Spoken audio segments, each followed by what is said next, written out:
प्रभु तेरे वतन का अनुभव जो कर लेता एक बार, प्रभु तेरे वतन का अनुभव जो कर लेता एक बार, उसका तो मन हो जाता है सभी हदों से पार। प्रभु तेरे वतन का अनुभव जो कर लेता एक बार, प्रभु तेरे वतन का अनुभव जो कर लेता एक बार।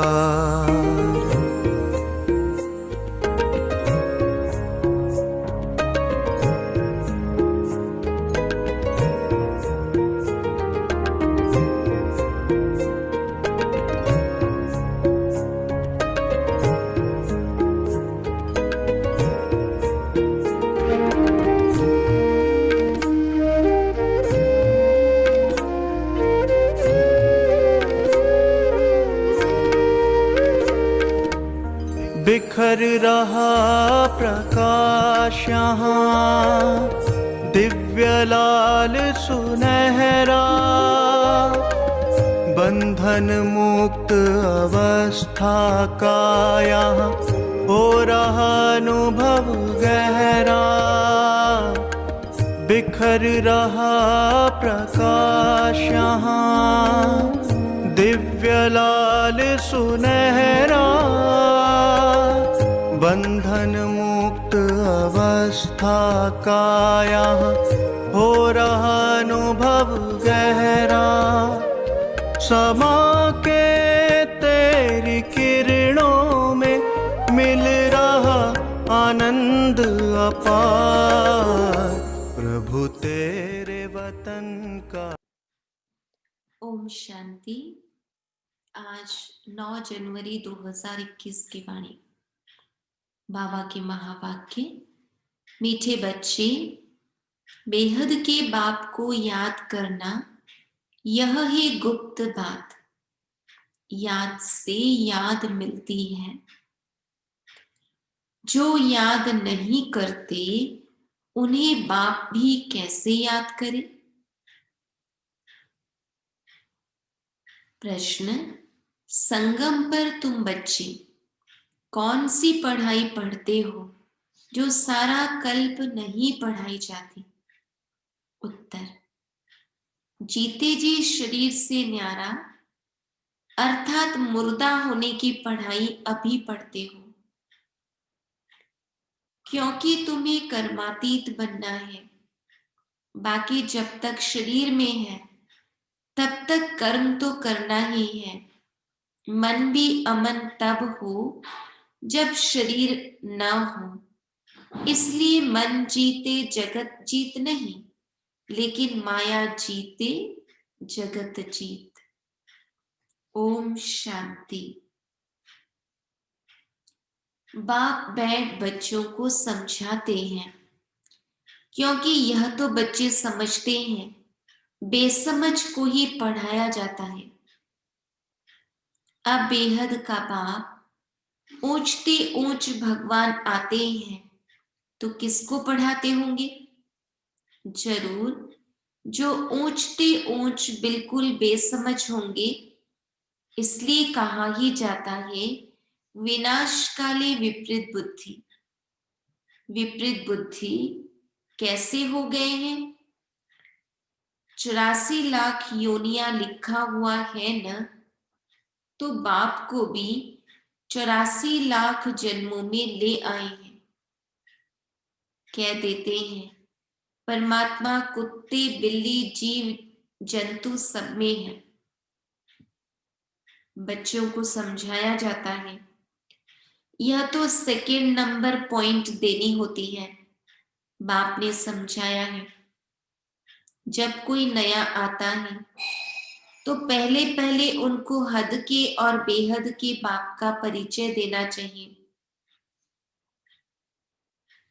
वह बेहद का बड़ा बाबा, वह हद का छोटा बाबा बेहद का बाप माना ही बेहद आत्माओं का बाप। वह हद का बाप जीव आत्मा का बाप हो गया। वह ये सब आत्माओं का बाप। यह नॉलेज भी सब एक रस नहीं धारण कर सकते हैं। कोई 1% धारण करते हैं तो कोई 95% धारण करते हैं। यह तो समझ की बात है। सूर्यवंशी घराना होगा न, राजा रानी तथा प्रजा। यह बुद्धि में आता है न। प्रजा में सब प्रकार के मनुष्य होते हैं। प्रजा माना प्रजा। बाप समझाते हैं यह पढ़ाई है। अपनी बुद्धि अनुसार हर एक पढ़ते हैं। हर एक को अपना अपना पाठ मिला हुआ है। जिसने कल्प पहले जितनी पढ़ाई धारण की है उतनी अब भी धारण करते हैं। पढ़ाई कब छिपी नहीं रह सकती। पढ़ाई अनुसार ही पद मिलता है। बाप ने समझाया है आगे चल इम्तिहान तो होता ही है। बिगर इम्तिहान ट्रांसफर तो हो न सके। पिछाड़ी में सब मालूम पड़ेगा, है ना, रिजल्ट आउट होगा। बल्कि अभी भी समझ सकते हैं कि किस पद के हम लायक हैं। भल लज्जा के मारे सबके साथ साथ हाथ उठा देते हैं। दिल में समझते भी हैं हम यह कैसे बन सकेंगे, तो भी हाथ उठा देते हैं। समझते हुए भी फिर हाथ उठा लेना, यह भी अज्ञान कहेंगे। बाबा कहते कितना अज्ञान है। बाप तो झट समझ जाते हैं। इससे तो उन स्टूडेंट्स में अकल होता है। वह समझते हैं हम स्कॉलरशिप लेने के लायक नहीं हैं, पास नहीं होऊंगा। इससे तो वह अज्ञानी अच्छे जो समझते हैं टीचर जो पढ़ाते हैं उसमें हम कितने मार्क्स लेंगे, ऐसे थोड़ी कहेंगे हम पास विद ऑनर होंगे। तो सिद्ध होता है यहाँ इतनी भी बुद्धि नहीं है। दे अभिमान बहुत है। जब तुम आए हो यह लक्ष्मी नारायण बनने तो चलन बड़ी अच्छी चाहिए। बाप कहते हैं कोई तो विनाशकाले विपरीत बुद्धि है, क्योंकि कायदे से बाप से प्रीत नहीं है तो क्या हाल होगा, ऊंच पद पा नहीं सकेंगे। बाप बैठ तुम बच्चों को समझाते हैं। विनाशकाले विपरीत बुद्धि का अर्थ क्या है? बच्चे ही पूरा नहीं समझ सकते तो फिर और क्या समझेंगे? जो बच्चे समझते हैं हम शिव बाबा के बच्चे हैं, वही पूरा अर्थ को नहीं समझते। बाप को याद करना यह तो है गुप्त बात। पढ़ाई तो गुप्त नहीं है ना। पढ़ाई में नंबर वार है, सब एक जैसा थोड़ी पढ़ेंगे। समझते हैं यह अभी बेबीज हैं। ऐसे बेहद के बाप को 3-3 4-4 मास याद भी नहीं करते हैं। मालूम कैसे पड़े कि याद करते हैं, जबकि उनकी चिट्ठी आए फिर उस चिट्ठी में सर्विस समाचार भी हो कि यह रूहानी सर्विस करता हूं। सबूत चाहिए ना। ऐसे तो देह अभिमानी होते हैं जो न तो कभी याद करते हैं न सर्विस का सबूत दिखाते हैं। कोई तो समाचार लिखते हैं बाबा फलाने फलाने आए, उनको यह समझाया, तो बाप भी समझते हैं बच्चा जिंदा है। सर्विस समाचार ठीक देते हैं। कोई तो 3-4 मास पत्र नहीं लिखते, कोई समाचार नहीं तो समझेंगे मर गया या बीमार है। बीमार मनुष्य लिख नहीं सकते हैं। यह भी कोई लिखते हैं हमारी तबीयत ठीक नहीं थी इसलिए पत्र नहीं लिखा। कोई तो समाचार ही नहीं देते, न बीमार है, दे अभिमान है। फिर बाप भी याद किसको करे? याद से याद मिलती है, परंतु देह अभिमान है। बाप आकर समझाते हैं, मुझे सर्वव्यापी कह 84 लाख से भी जास्ती योनियों में ले जाते हैं। मनुष्यों को कहा जाता है पत्थर बुद्धि है। भगवान के लिए तो फिर कह देते पत्थर भीतर के अंदर विराजमान है। तो यह बेहद की गालियां हुई ना, इसलिए बाप कहते हैं मेरी कितनी ग्लानि करते हैं। अभी तुम तो नंबरवार समझ गए हो। भक्ति मार्ग में गाते भी हैं, आप आएंगे तो हम वारी जाएंगे, आपको वारिस बनाएंगे। यह वारिस बनाते हैं जो कहते हैं पत्थर ठिक्कर में हो, कितनी ग्लानि करते हैं। तब बाप कहते हैं यदा यदा हि धर्मस्य ग्लानिर्भवति भारत। अभी तुम बच्चे बाप को जानते हो तो बाप की कितनी महिमा करते हो। कोई महिमा तो क्या, कभी याद कर 2 अक्षर लिखते भी नहीं। कोई महिमा तो क्या, कभी याद कर 2 अक्षर लिखते भी नहीं। दे अभिमानी बन पड़ते हैं। तुम बच्चे समझते हो हमको बाप मिला है, हमारा बाप हमको पढ़ाते हैं। भगवानुवाच है ना, मैं तुमको राजयोग सिखाता हूँ। विश्व की राजाई कैसे प्राप्त हो उसके लिए राजयोग सिखाता हूँ। हम विश्व की बादशाही लेने लिए बेहद के बाप से पढ़ते हैं। यह नशा हो तो अपार खुशी आ जाए। भल गीता भी पढ़ते हैं, परंतु जैसे ऑर्डिनरी किताब पढ़ते हैं। कृष्ण भगवानुवाच राजयोग सिखाता हूं बस। इतना बुद्धि का योग व खुशी नहीं रहती। गीता पढ़ने व सुनाने वालों में इतनी खुशी नहीं रहती। गीता पढ़कर पूरी की और गया धंधे में। तुमको तो अभी बुद्धि में है, बेहद का बाप हमको पढ़ाते हैं। और कोई की बुद्धि में यह नहीं आएगा कि हमको भगवान पढ़ाते हैं। तो पहले पहले कोई भी आवे तो उनको 2 बाप की थ्योरी समझानी है। बोलो भारत स्वर्ग था ना, अभी नर्क है। ऐसे तो कोई कह न सके कि हम सतयुग में भी हैं, कलयुग में भी हैं। किसको दुख मिला तो वह नर्क में है, किसको सुख मिला तो स्वर्ग में है। ऐसे बहुत कहते हैं दुखी मनुष्य नर्क में है, हम तो बहुत सुख में बैठे हैं। महल माड़ियां आदि सब कुछ है, बाहर का बहुत सुख देखते हैं ना।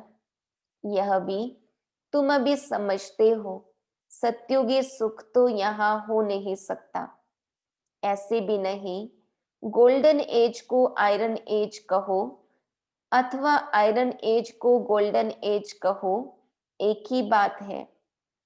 ऐसे समझने वाले को भी अज्ञानी कहेंगे। तो पहले पहले बाप की थ्योरी बतानी है। बाप ही अपनी पहचान देते हैं और तो कोई जानते नहीं। कह देते परमात्मा सर्वव्यापी है। अभी तुम चित्र में दिखाते हो आत्मा और परमात्मा का रूप तो एक ही है, वह भी आत्मा है, परंतु उनको परम आत्मा कहा जाता है। बाप बैठ समझाते हैं मैं कैसे आता हूं। सभी आत्माएं वहां परम धाम में रहती हैं। यह बातें बाहर वाला तो कोई समझ नहीं सकता। भाषा भी बहुत सहज है। गीता में श्री कृष्ण का नाम डाल दिया है। अब कृष्ण तो गीता सुनाते नहीं है, वह तो सबको कह न सके कि मामेकम याद करो। देहधारी की याद से तो पाप कटते नहीं है। कोई भी दैहिक रूप को याद करने से बाबा कहते पाप नहीं कट सकते। कृष्ण भगवान वाच देह के सब संबंध त्याग मामेकम याद करो। परंतु देह के संबंध तो कृष्ण को भी है, और फिर वह तो छोटा सा बच्चा है ना। यह भी कितनी बड़ी भूल है। कितना फर्क पड़ जाता है एक भूल के कारण। भगवान को निराकार ज्योति बिंदु के बदले दैहिक रूप से समझ लेना। परमात्मा तो सर्वव्यापी हो नहीं सकता, जिसके लिए कहते हैं सर्व का सद्गति दाता है, तो क्या वह भी दुर्गति को पाते हैं? परमात्मा कब दुर्गति को पाता है क्या? यह सब विचार सागर मंथन करने की बातें हैं, टाइम वेस्ट करने की बात नहीं है। मनुष्य तो कह देते कि हमको फुर्सत नहीं है। तुम समझाते हो कि आकर कोर्स लो, तो कहते फुर्सत नहीं। 2 दिन आएंगे, फिर 4 दिन नहीं आएंगे। पढ़ेंगे नहीं तो यह लक्ष्मी नारायण कैसे बन सकेंगे? माया का कितना फोर्स है। बाप समझाते हैं, जो सेकंड, जो मिनट पास होता है वह हूबहू रिपीट होता है, अनगिनत बार रिपीट होते रहेंगे।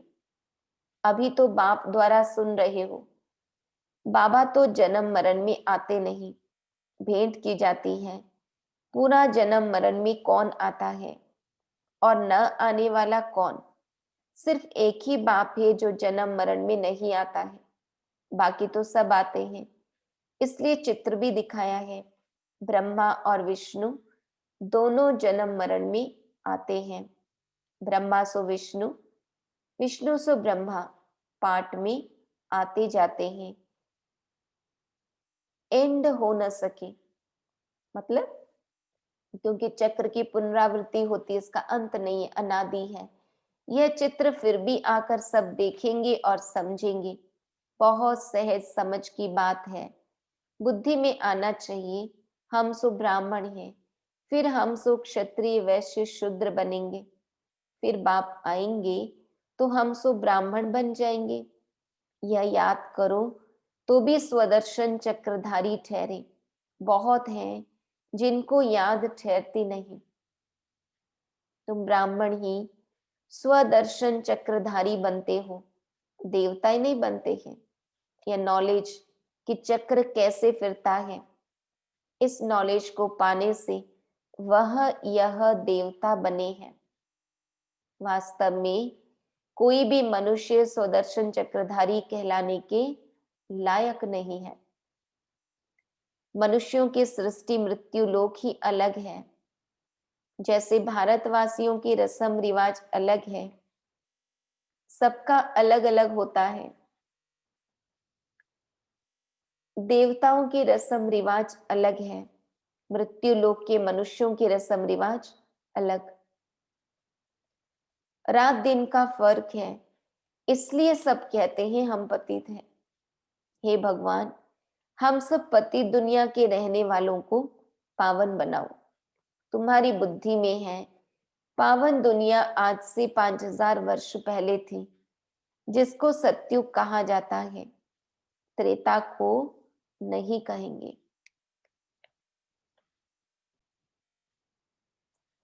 बाप ने समझाया है, वह है फर्स्ट क्लास, यह है सेकंड क्लास। सत्युग फर्स्ट क्लास और त्रेता है सेकंड क्लास। तो एक एक बात अच्छी रीति धारण करनी चाहिए। जो कोई भी आए तो सुनकर वंडर खावे। कोई तो वंडर खाते हैं, परंतु फिर उनको फुर्सत नहीं रहती जो पुरुषार्थ करें। फिर सुनते हैं पवित्र जरूर रहना है। यह काम विकार ही है जो मनुष्य को पतित बनाता है। इनको जीतने से ही तुम जगत जीत बनेंगे। बाप ने कहा भी है, काम विकार जीत जगत जीत बनो। मनुष्य फिर कह देते मन जीते जगत जीत बनो, मन को वश में करो। अब मन अमन तो तब हो जब शरीर ना हो, बाकी मन अमन तो कभी होता ही नहीं। देह मिलती ही है कर्म करने के लिए, तो फिर कर्मातीत अवस्था में कैसे रहेंगे? कर्मातीत अवस्था कहा जाता है मुर्दे को। जीते जी मुर्दा, शरीर से न्यारा। तुमको भी शरीर से न्यारा बनने की पढ़ाई पढ़ाते हैं। शरीर से आत्मा अलग है। आत्मा परम धाम की रहने वाली है, आत्मा शरीर में आती है तो उनको मनुष्य कहा जाता है। शरीर मिलता ही है कर्म करने के लिए, एक शरीर छूट जाएगा, फिर दूसरा शरीर आत्मा को लेना है कर्म करने के लिए। शांत तो तब रहेंगे जब कर्म नहीं करना होगा। मूल वतन में कर्म होता नहीं, सृष्टि का चक्र यहाँ फिरता है। बाप को और सृष्टि चक्र को जानना है, इसको ही नॉलेज कहा जाता है। बाप को और सृष्टि चक्र को जानना, इसको ही नॉलेज कहा जाता है। यह आंखें जब तक पतित क्रिमिनल है तो इन आंखों से पवित्र चीज देखने में आ नहीं सकती, इसलिए ज्ञान का तीसरा नेत्र चाहिए।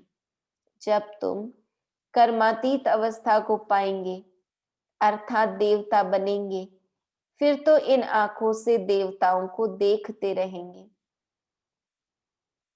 बाकी शरीर में इन आंखों से कृष्ण को देख नहीं सकते। बाकी साक्षात्कार किया तो उससे कुछ मिलता थोड़ी है, अल्पकाल के लिए खुशी रहती है, कामना पूरी हो जाती है। ड्रामा में साक्षात्कार की भी नूंद है, इससे प्राप्ति कुछ नहीं होती। इसलिए बाबा हम बच्चों को कहते हैं हमें साक्षात्कार की आश नहीं रखनी है, हमें तो पुरुषार्थ करते जाना है। अच्छा, मीठे मीठे सिक्की लधे बच्चों प्रति माता पिता बाप दादा का याद प्यार और गुड मॉर्निंग। रूहानी बाप की रूहानी बच्चों को नमस्ते। हम रूहानी बच्चों की रूहानी बाप दादा को याद प्यार गुड मॉर्निंग, नमस्ते नमस्ते नमस्ते। धारणा के लिए मुख्य सार। शरीर से न्यारी आत्मा हूं, जीते जी इस शरीर में रहते जैसे मुर्दा। इस स्थिति के अभ्यास से कर्मातीत अवस्था बनानी है। सर्विस का सबूत देना है। देहभान को छोड़ अपना सच्चा सच्चा समाचार देना है। पास विथ ऑनर होने का पुरुषार्थ करना है। वरदान। सर्व खाते और रिश्ते एक बाप से रखने वाले डबल लाइट फरिश्ता भव। डबल लाइट फरिश्ता बनने के लिए देह के भान से भी परे रहो, क्योंकि देह भान मिट्टी है। यदि इसका भी बोझ है तो भारीपन है। फरिश्ता अर्थात अपनी देह के साथ भी रिश्ता नहीं। बाप का दिया हुआ तन भी बाप को दे दिया, अपनी वस्तु दूसरे को दे दी तो अपना रिश्ता खत्म हुआ। सब हिसाब किताब, सब लेन देन बाप से, बाकी सब पिछले खाते और रिश्ते खत्म। ऐसे संपूर्ण बेगर ही डबल लाइट फरिश्ते हैं। सर्व खाते और रिश्ते एक बाप से रखने वाले डबल लाइट फरिश्ता भव। श्लोगन। अपनी विशेषताओं को प्रयोग में लाओ तो हर कदम में प्रगति का अनुभव करेंगे। अपनी विशेषताओं को प्रयोग में लाओ तो हर कदम में प्रगति का अनुभव करेंगे। ओम शांति।